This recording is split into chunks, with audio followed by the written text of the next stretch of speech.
everyone, welcome back to Sunday Live Show. Thank you so much guys for tuning in. Well guys, I'm back again with the Mzansi Super Stories, and today I'm talking about Umkhokha. Just after we celebrated uSiphamandla as inkosi yamaJudiya entsha emva kokushona kukaMvelase ubaba wakhe. Boom, kwafika a new son claiming to be Mvelase's biological son with uMaMzobe, noqinisekiswe ke i-DNA test okusho ukuthi uMaMzobe wayengaqambi amanga. Engathi ke Kuningier okuzokwenzeka kulomdlalo kulenyanga.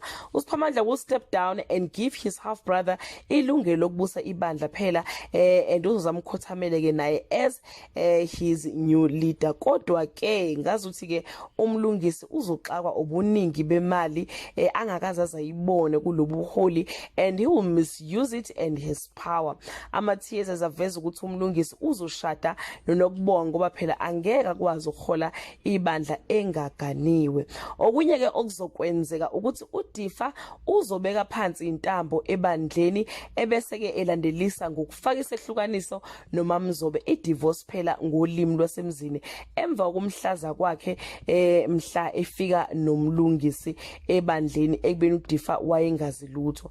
Then he will find ke a comfort to uMaMzobe's sister uZodwa, and they will continue where they left things off. Isizulu ke sithi amanzi laphakama khona ke aphinde ame futhi. Bose ngazuthi ke uDifa uzothola ke ihagi lapha yana, athola ukhisa, athole nokunye lapha yana kudade wabo ke kaMaMzobe. So nje guys, uzobezi kuzobe kumbhedela kabi. Sizobona a lot of her tears kulenyanga, uthi uvala la kuvuleke okunye. Indaba yasebandleni ke guys izoqhubeka ishuwe njengoba uMvelase engafune umuntu omunye kulesi sikhundla ngaphandle kwaSiphamandla.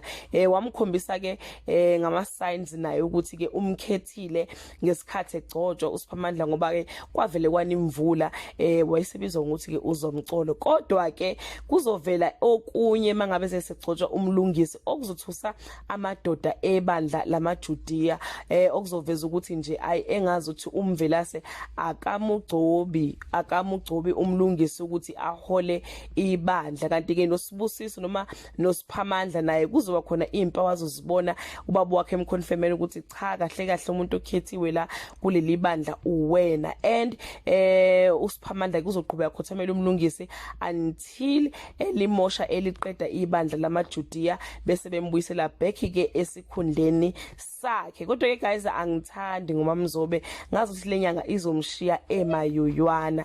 That brings us to the end of this video. Do leave your comment below and share your opinion.